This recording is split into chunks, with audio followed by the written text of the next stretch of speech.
pelo sinal da Santa Cruz, livrai-nos Deus, nosso Senhor, dos nossos inimigos. Em nome do Pai, do Filho e do Espírito Santo. Amém. A nossa proteção está no nome do Senhor, que fez o céu e a terra. Amém. Josué, capítulo 9, versículos do 1 ao 27. Abra aí a sua Bíblia para você acompanhar. Josué, capítulo 9, versículos do 1 ao 27. Assim nos diz a palavra de Deus. Ao ouvirem isso, todos os reis deste lado do rio Jordão, os da montanha, da planície e de toda a costa do mar Mediterrâneo até a vizinhança do Líbano, heteus, amorreus, cananeus, ferezeus, heveus, jebuseus, aliaram-se para juntos combaterem contra Josué e Israel. Os habitantes de Gabaon, ouvindo que Josué fizera com Jericó e Ai, usaram de um estratagema. Pegaram umas provisões, carregaram os jumentos com sacos velhos e odres de vinho usados, rasgados e remendados. Calçaram os pés com sandálias gastas, consertadas com retalhos, e cobriram-se com roupas velhas. Todo o pão que levavam para comer era seco e esmigalhado. Foram encontrar Josué no acampamento em Gilgal e disseram a ele e aos homens de Israel: estamos chegando de uma terra distante. Portanto, fazei uma aliança conosco. Os homens de Israel responderam então àqueles heveus: não morais por acaso entre nós? Como poderíamos fazer uma aliança convosco? Eles responderam a Josué: somos teus servos. Josué insistiu: quem sois e de onde estáis vindo? Responderam-lhe: teus servos vêm de uma terra muito distante. Viemos por causa do nome do Senhor teu Deus, pois ouvimos falar da sua fama e de tudo que realizou no Egito, de tudo quanto fez aos 2 reis amorreus do outro lado do Jordão, a Seom, rei de Ezebom, e a Og, rei de Bazã, em Astarote. Nossos anciãos e todos os habitantes de nossa terra nos disseram: tomai convosco provisões para o caminho e ide ao encontro deles, dizendo: somos vossos servos. Portanto, fazei uma aliança conosco. Eis o nosso pão. Estava quente quando o pegamos em nossas casas no dia em que partimos ao vosso encontro, e agora ei-lo aqui seco e esmigalhado. Estes odres de vinho eram novos quando os enchemos, e ei-los aqui rasgados. Nossas roupas e sandálias envelheceram por causa do caminho longo demais. Os homens de Josué provaram então das provisões sem consultarem ao Senhor. Preste muita atenção nesta palavra, porque esta palavra é a chave de tudo isso que nós estamos lendo. Os homens de Josué provaram então das provisões sem consultarem ao Senhor, o Senhor. Josué concedeu-lhes a paz e fez com eles uma aliança, prometendo poupar-lhes a vida. Também os responsáveis da comunidade lhes prestaram juramento. Ora, 3 dias após terem feito aliança com eles, os israelitas ficaram sabendo que eram seus vizinhos e que moravam no meio deles. Pois no 3º dia de marcha, chegaram às cidades deles: Gabaon, Cafira, Berrô, Cariate-Arim. Os israelitas não os atacaram, porque os responsáveis da comunidade lhes haviam prestado um juramento pelo Senhor, Deus de Israel. Por isso toda a comunidade se pôs a murmurar contra os responsáveis. Os responsáveis explicaram então a toda a comunidade: nós lhes prestamos um juramento pelo Senhor Deus de Israel. Por isso, doravante não podemos fazer-lhes mal. Eis o que vamos fazer: respeitaremos suas vidas, para que não sobrevenha sobre nós um castigo por causa do juramento que já lhes fizemos. Que conservem, pois, a vida, mas tornem-se rachadores de lenhas e carregadores de água para toda a comunidade. Enquanto os responsáveis assim falavam, Josué mandou chamar os gabaonitas e lhes falou: por que nos enganastes, dizendo: somos de muito longe, quando habitais entre nós? Pois bem, doravante sois malditos. Ninguém de vós deixará de ser escravo, rachadores de lenha e carregadores de água, para a casa do meu Deus. Responderam então a Josué: foi anunciado como certo a teus servos o que o Senhor teu Deus ordenou ao seu servo Moisés, que vos entregaria toda esta terra e exterminaríeis da vossa frente todos os seus habitantes. Vossa presença nos fez recear muito por nossa vida, por isso decidimos agir desse jeito. Agora estamos em tuas mãos, trata-nos como te parecer bom e justo. E assim os tratou Josué, protegeu-os das mãos dos israelitas, para que não os matassem. Naquele dia, Josué tornou-os rachadores de lenha e carregadores de água para a comunidade e para o altar do Senhor, no lugar que o Senhor escolhesse, até hoje. Palavra do Senhor. Graças a Deus. Graças a Deus. O que havia acontecido? Josué havia erguido um altar a Deus. E tinha ali, nas pedras daquele altar rústico, feito uma cópia dos 10 mandamentos, com todas as leis que ali estavam.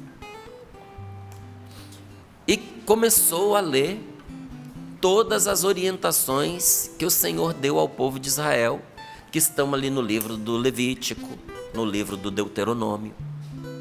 Uma lei que era insuportável para aquelas pessoas que estavam à volta. E quando eles tomaram conhecimento disso, eles fizeram uma aliança para atacar Israel. Como está escrito aqui: ao ouvirem isso, todos os reis deste lado do rio Jordão, os da montanha e os da planície, e toda a costa do mar Mediterrâneo, até a vizinhança do Líbano, aliaram-se para juntos combaterem contra Josué e Israel. Então, eram vários reis vindo contra eles. E dentre esses que eram adversários estavam os gabaonitas. Mas os gabaonitas fizeram a tarefa de casa e tinham visto o que aconteceu com Jericó, que caíram as muralhas de Jericó e Jericó foi derrotada, e também de outra cidade chamada Ai. E percebendo que eles não teriam condições de vencer esta guerra, eles criaram uma armadilha para o povo de Israel, porque eles sabiam que um juramento feito em nome de Deus eles não poderiam quebrar. E chegaram lá com uma mentira que você acabou de ver.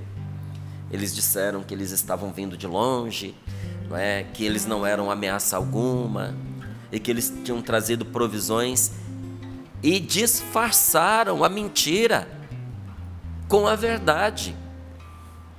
Criaram toda uma estrutura que confirmasse que eles vieram de longe. Pegaram um pão velho para que eles calculassem que o pão teve tempo de secar e esmigalhar.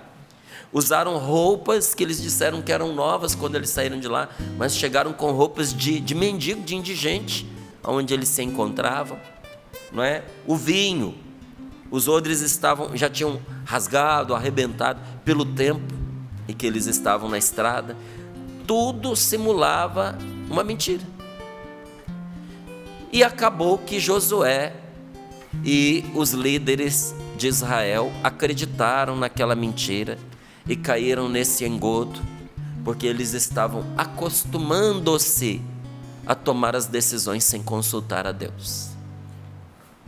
Porque tomar uma decisão sem consultar a Deus colocar o inimigo para dentro de casa. Que perigo, hein, gente? Que perigo. O perigo de nós nos acostumarmos, mesmo quem vive uma realidade de espiritualidade, de uma suposta conversão a Deus, a gente se acostumar com as coisas de Deus e aquilo que a gente antes fazia em comunhão com o nosso Senhor, tomando as nossas decisões guiados pelo desejo de agradar a Deus. Nós vamos nos acostumando com isso, e porque nos acostumamos, vamos deixando de lado, se torna uma coisa rotineira, corriqueira, aparentemente sem importância. Estamos acostumados já a acertar, e numa hora dessas, porque pusemos Deus de lado, acabamos colocando o inimigo dentro de casa. Foi assim que muito casamento acabou, porque a pessoa trouxe o inimigo para dentro de casa, trouxe para dentro aquele que se tornou o amante da esposa, trouxe para dentro aquela que se tornou a amante do marido, trouxe para dentro de casa quem parecia ter amizade, mas depois levava para fora a intimidade da família, aproximou da vida da família, da sua intimidade, pessoas que depois abriram os segredos para outros e acabaram complicando muito a vida daquela família. Gente mal intencionada, que só queria tirar proveito, foram envolvidas em negócios que eram importantes para o sustento daquela casa, daquela gente, daquela região, daquela família. É grande o desastre quando nós resolvemos tocar a nossa vida sem consultar o Senhor. E olha, muito, muito interessante, gente, quando nós temos um encontro pessoal com o nosso Senhor Jesus Cristo, a primeira coisa que o Espírito Santo nos ensina é ter Jesus como Senhor da nossa vida. O que é você ter Jesus como Senhor da sua vida? A palavra de Deus nos mostra que Senhor quer dizer dono. A palavra dono, ela nasceu da palavra Senhor. Nós temos aí um dia sagrado, santo para nós, que é domingo. Domingo em latim é Dominus, vem da palavra Dominus. A palavra Dominus quer dizer exatamente isso, quer dizer Senhor.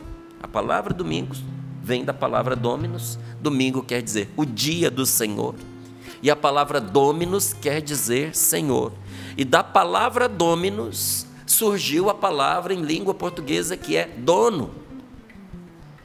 Quem é o Senhor? É o dono.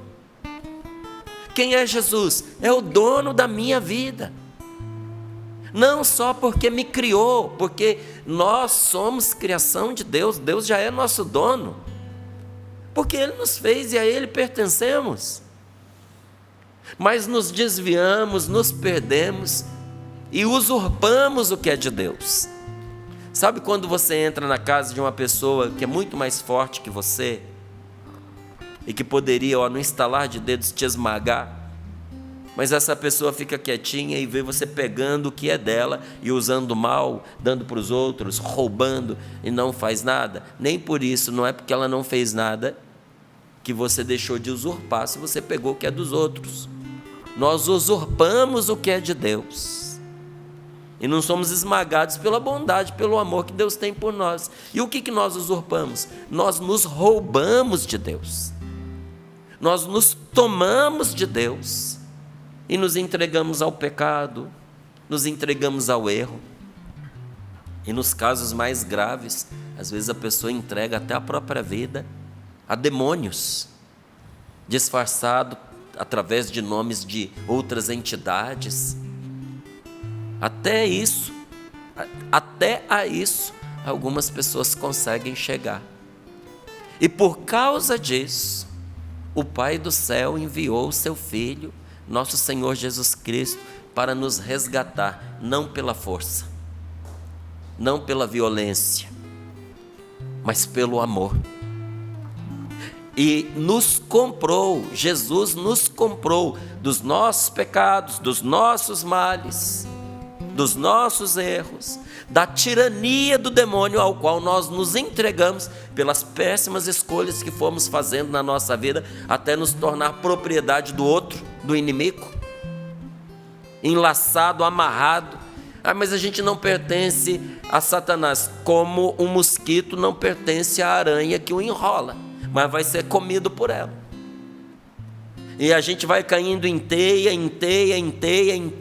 e quando a gente vê, nós não conseguimos mais nos libertar sozinhos.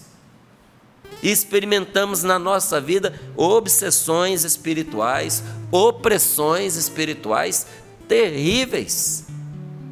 E Jesus Cristo, nosso Senhor, nos resgatou de todo este mal a preço de sangue. Então nós somos dele, porque nos criou e porque deu a vida pela nossa vida, para nos resgatar da tirania do demônio, porque nós não nos pertencíamos mais, estávamos tomados pela tirania do inimigo de Deus. E por que o Senhor Jesus nos compra? Para devolver a nós a liberdade e o senhorio sobre a nossa própria vida. Será que nós vamos desperdiçar outra vez o que Deus nos concedeu gratuitamente, a nossa liberdade? Então nós somos de Deus e a Ele pertencemos. Jesus Cristo é nosso Senhor e nosso dono. E quando você tem alguém que é dono de alguma coisa, você não dá um passo, não deveria dar um passo sem consultar essa pessoa. E nós não fazemos isso por obrigação, gente, nós fazemos por amor. Quando a gente descobre tudo que nosso Senhor fez por nós, e como Ele quer o nosso bem, e como todos os dias Ele trabalha pela nossa salvação, nós não queremos mais tocar a nossa vida sem Ele. Então nós passamos, quando temos um encontro pessoal com o nosso Senhor Jesus Cristo, o Espírito Santo nos ensina a todas as coisas fazer consultando a Deus. Agora é claro, tem coisas que são claras para nós, porque o Senhor já nos mostrou a vontade dEle. Uma vez que Ele nos mostrou, já foi consultado. Não é ficar como um idiota, não é perguntando a Deus o que fazer em coisas que Ele já nos mostrou. Se você já sabe o que deve fazer, faça. Mas naquelas coisas, gente, que nós não temos clareza, como nós ganharíamos muito se nós nos colocássemos em oração e recorrêssemos ao Senhor. Evitaríamos fazer como eles fizeram. Colocaram o inimigo para dentro. Quando a gente deixa de ouvir o Senhor, nós acabamos trazendo o inimigo para dentro de casa e fazendo aliança com quem não deve. Fazemos aliança com quem não deve. Esse é o lamento que eu já escutei de tanta gente que se casou. Por que que Deus permitiu eu me casar com esta pessoa se não era a vontade de Deus? Porque tem muita coisa na nossa vida que não é vontade de Deus e a gente faz. E por que que Deus permitiu? Porque Ele nos deu liberdade. Mas Deus podia ter feito alguma coisa, Ele fez. Quantas pessoas falaram, não casa com esse indivíduo porque ele não está preparado para casar com você. Não casa com esse homem porque ele vai te fazer sofrer. Não casa com essa pessoa porque ela está amarrada por uma série de vícios. Não casa com essa pessoa porque ele ainda não virou homem, é um garoto, é um moleque, está envolvido com um monte de mulher ao mesmo tempo. E aí a pessoa fica mentindo para si mesma, se iludindo, dizendo, não é? Até em nome de Deus, com boas intenções, igual Josué teve boas intenções. Com muito boas intenções a pessoa diz assim, não, eu vou casar com ele, que quando ele casar ele melhora. Vai nessa. Você sabe qual é um dos maiores motivos de desentendimento entre marido e mulher? Já de início no casamento? É que uma mulher se casa com um homem esperando que ele mude. E ele não muda. E um homem se casa com uma mulher esperando que ela não mude. E ela muda. Simples assim. Quantos maridos têm uma surpresa, porque ele tem a namorada, ele tem a noiva dele, e o relacionamento vai de uma forma. Mas depois que a pessoa casa, a mulher, ela muda, gente. Muda. Minha esposa mudou. Da água para o vinho, da noite para o dia. É um choque para a gente que é homem. Porque eu estava lá com a minha namoradinha, agora minha noiva, e a nossa realidade era uma. Me casei com ela e dormi com ela, e no outro dia eu encontrei ao meu lado na cama uma dona de casa. Dona da casa e de tudo que estava dentro da casa, inclusive eu. Entendeu? Da noite para o dia, a mulher começa a se comportar como uma dona de casa. E o marido? Para se despedir da vida de solteiro, para deixar os velhos hábitos, para entender que tem certos comportamentos que não cabem mais a ele como homem casado. Que agora ele tem uma esposa, que agora ele tem filhos, que ele precisa terminar o trabalho e voltar para casa, que não dá mais para ele ficar nas mesmas festas que antes, com as mesmas companhias que antes, fazendo as mesmas coisas que antes, na mesma intensidade que antes.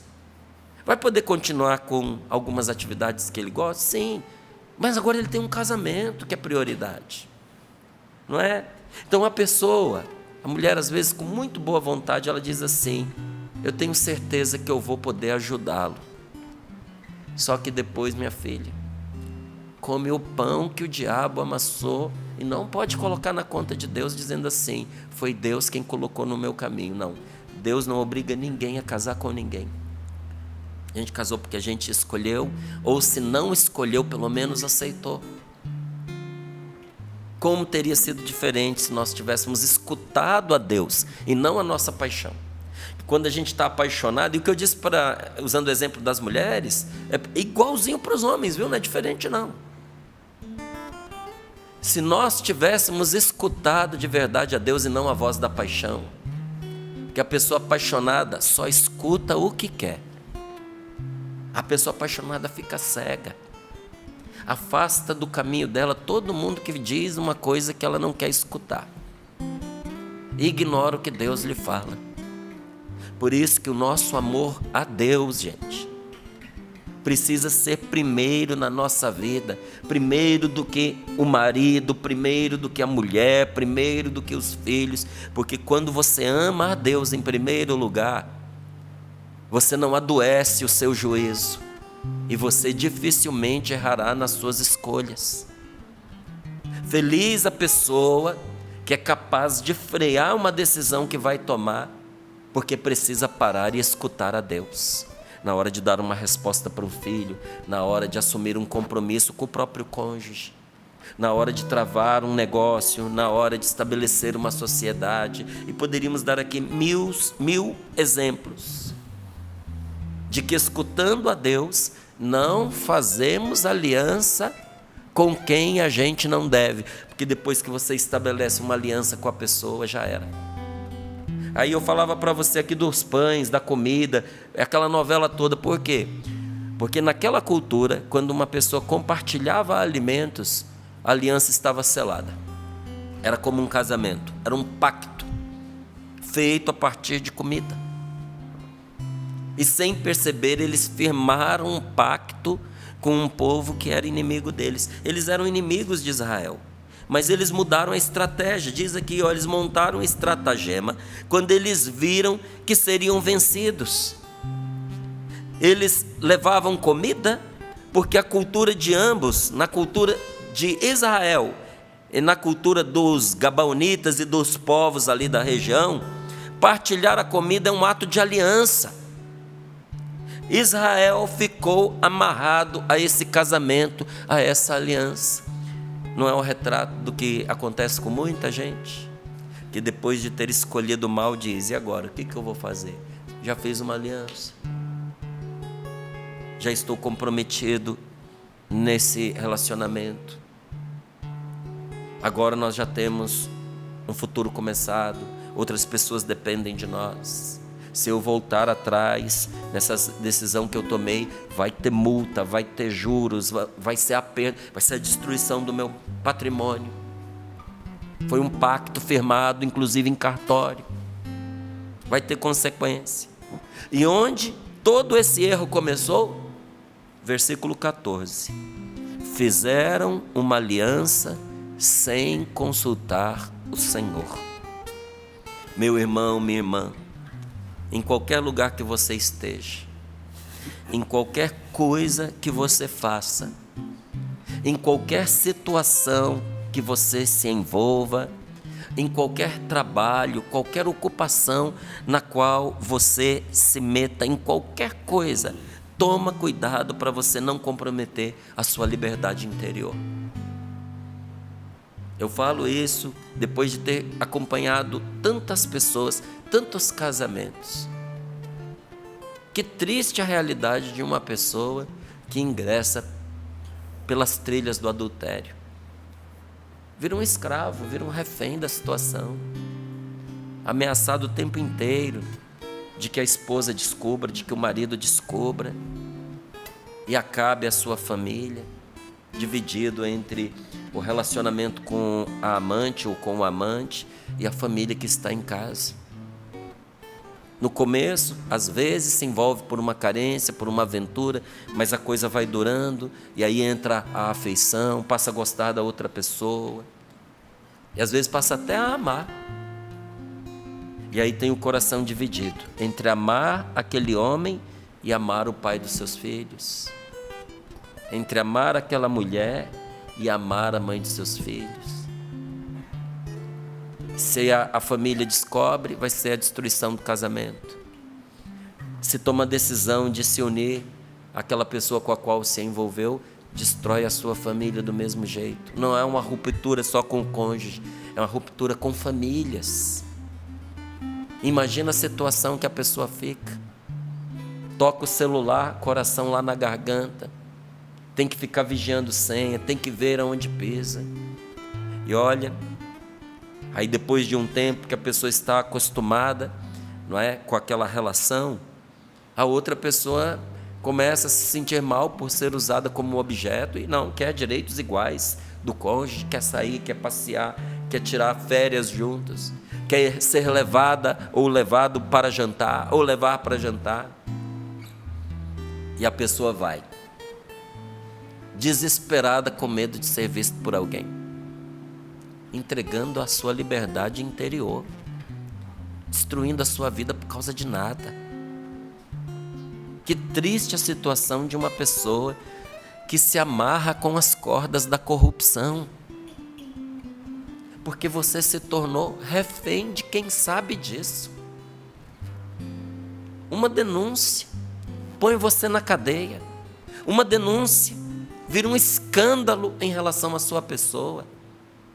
E a gente poderia seguir aqui dando outros exemplos graves do que acontece conosco quando a gente não se protege interiormente, espiritualmente, e vamos tocando a vida, vamos levando a vida a toque de caixa, como se as nossas decisões não tivessem consequências. Toma cuidado para você não perder o controle da sua vida e entregar esse controle nas mãos de quem vai fazer de você um escravo,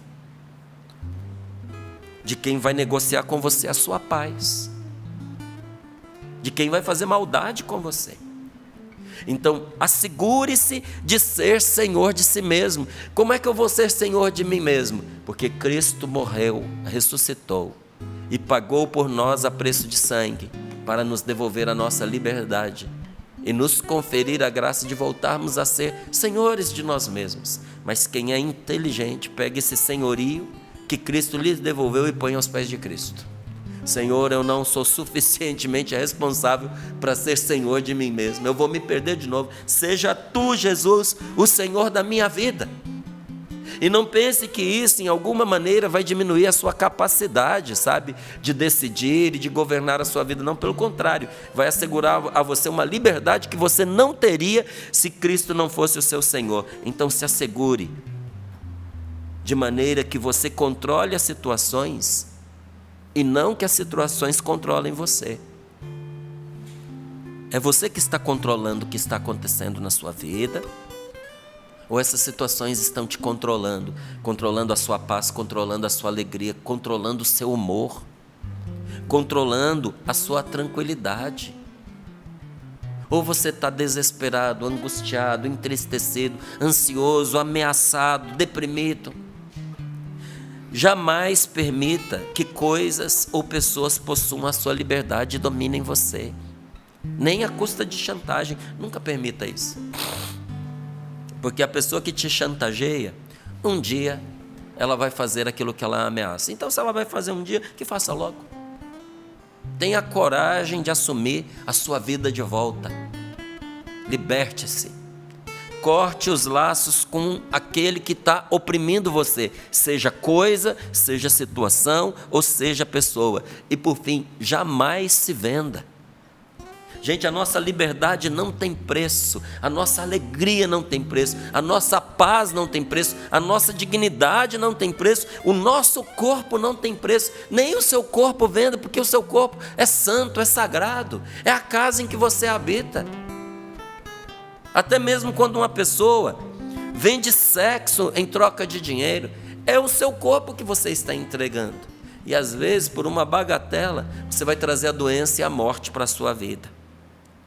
Seja senhor de suas escolhas, das suas decisões, das suas atitudes. Seja um homem e uma mulher controlado pelo Espírito Santo. Sabe, é muito bom quando você diz assim: eu tenho autocontrole. É ótimo. Eu tenho domínio próprio. A palavra de Deus, inclusive, nos manda ter.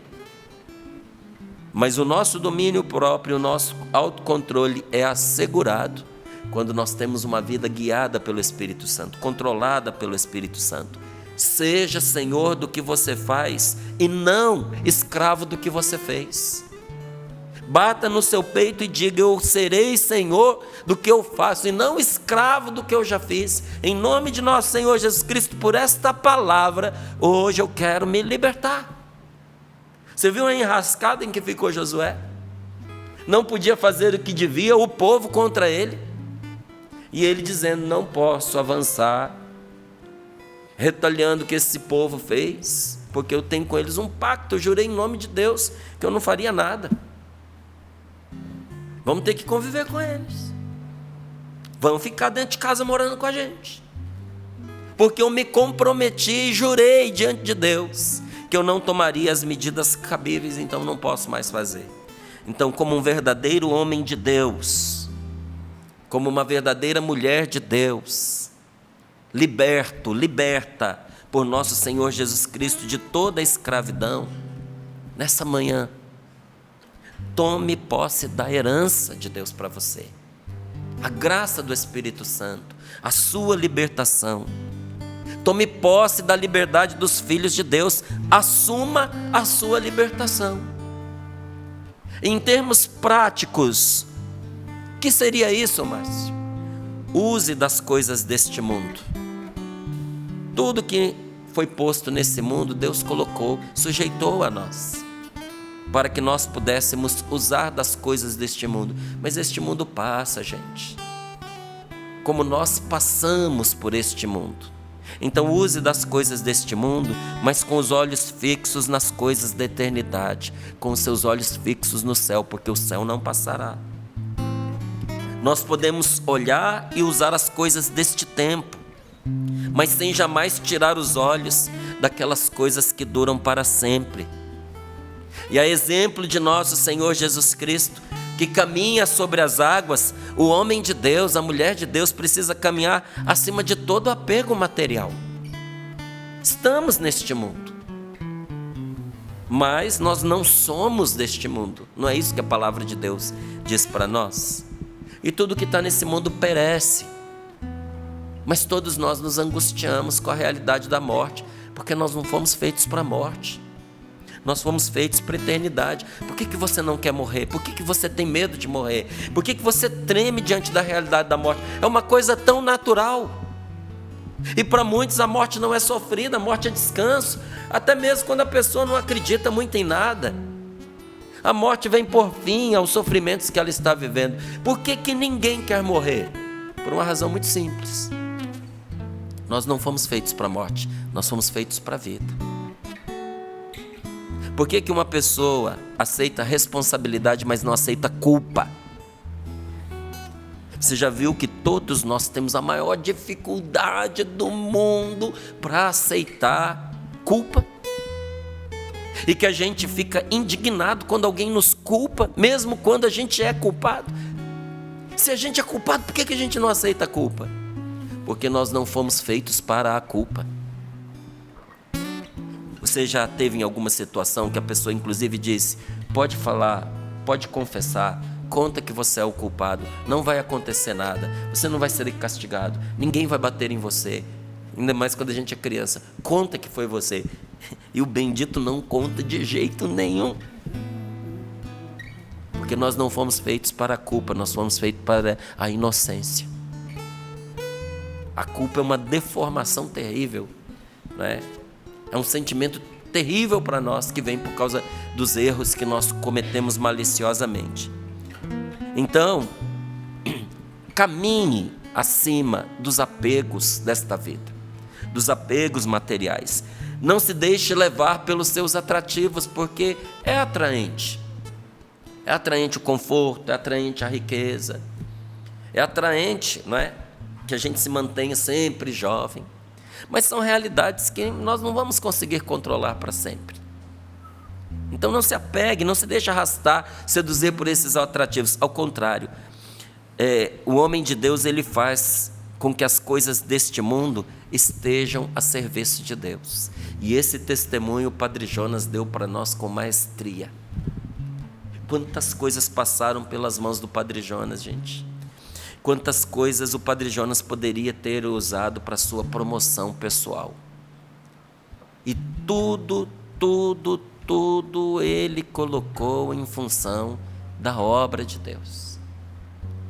Eu lembro de uma vez que ele foi a Portugal pregar. Eu era o coordenador da Canção Nova em Portugal e convidei o Padre Jonas para pregar lá como que um acampamento de oração, mas que nós chamamos lá congresso. E o Padre Jonas foi, e como todo pregador, ele se dedicou, pregou a palavra de Deus, orou pelas pessoas, atendeu, abraçou a todos que queriam. E é justo, no final daqueles dias, como diz a palavra de Deus, o trabalhador tem direito ao seu salário. Nós separamos ali uma lembrancinha para ele comprar alguma coisa que ele quisesse, uma comidinha, um agrado para ele ali no aeroporto quando ele estivesse voltando. Ele: não, meu filho, eu quero colocar isso também à disposição do reino, pode usar na missão. Falei: padre, graças a Deus, foi uma boa missão, deu a todos aqui a estrutura que nós precisávamos, cobriu todas as despesas, até sobrou um pouquinho para a gente investir nos próximos eventos. Isso aqui é para o Senhor. Aí ele disse: então tá bom, eu vou levar, mas eu vou levar e vou pôr lá na Canção Nova Cachoeira Paulista, porque eu quero dar isso também para a evangelização. Um homem de Deus que pegava as coisas deste mundo e as colocava a serviço de Deus. Se em tudo, termino aqui lhe dizendo, se em tudo que te acontecer, você, meu amigo, você, minha amiga, não se deixar seduzir pelas suas paixões, pela gana que aperta dentro de cada um de nós e faz a gente acreditar no que a gente quer ouvir. Se você não se deixar seduzir pelas aparências e se você não agir pela carne, o que é agir pela carne? Vendo, ouvindo e julgando com os critérios de prudência desse mundo. Não é ruim, é limitado. Não é? E a carne é enganosa, porque nós somos arrastados pelos nossos apetites. Então, se em vez da gente se guiar pela carne, agir pela carne, se em vez disso a gente se der a possibilidade, a oportunidade de entrar primeiro na presença de Deus, para consultar o Senhor, vai acontecer com você.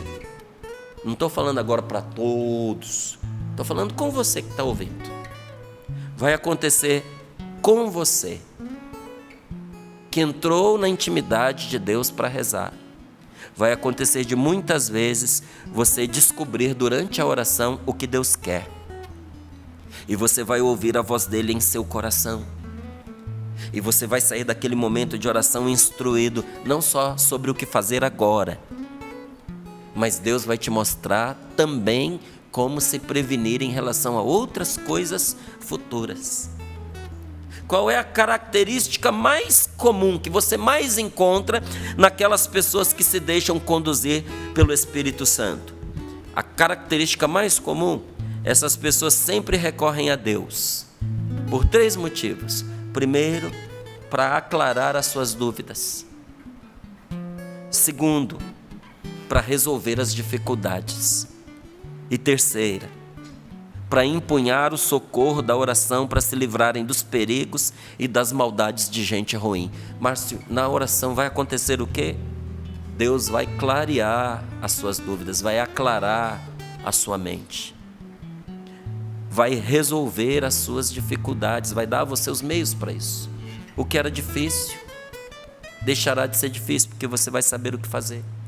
E terceiro, a oração será para você um socorro que vai te livrar dos perigos e das maldades de gente ruim. Do mesmo modo, também você precisa entrar na intimidade do seu coração para pedir e suplicar com mais eficácia o auxílio de Deus. Como assim? A gente faz isso todos os dias, mas na oração você faz isso com uma eficácia diferente, não é?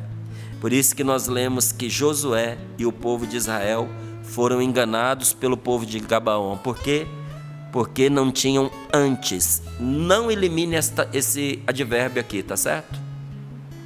Porque não tinham antes consultado o Senhor. Até consultaram, mas não antes. E acreditando depressa demais, acabaram julgando na carne e foram seduzidos à custa de palavras e se deixaram enganar por um falso sentimento bom, uma falsa compaixão. Põe as mãos sobre o seu peito e peça: Senhor, que não seja assim comigo. Senhor, que não seja assim comigo. Senhor, dá-me a graça de agir iluminado por esta palavra. Dá-me a graça de agir iluminada por esta. O Senhor nessa palavra nos chama à intimidade, a um relacionamento pessoal com Ele. Antes de fazermos qualquer coisa, antes de tomarmos qualquer decisão, o Senhor nos convida você a mim, a consultarmos a Ele. Ele que é o Senhor, Ele que tem toda a sabedoria, Ele que é a sabedoria, Ele que tem o poder de tudo. Senhor, que essa palavra caia realmente nos nossos pensamentos, no nosso coração, para que em todas as situações e circunstâncias tenhamos o Senhor sob o nosso olhar e conversemos contigo e sejamos dóceis àquilo que o Senhor nos conduzir, aquilo que o Senhor nos orientar. Por mais difícil que seja, Senhor, muitas vezes tendo que morrer para nós, não fazer aquilo que a gente gostaria, mas aquilo que o Senhor orienta, mesmo que vá contra, Senhor, os nossos desejos carnais. Queremos, Senhor, nesta manhã, assumir esse compromisso de deixar-te ser o Senhor da nossa vida, a entrar no nosso coração. Eu abro as portas do meu coração, te dou livre acesso, Senhor. Eu abro as portas do meu coração, te dou livre acesso, pois com teu braço forte,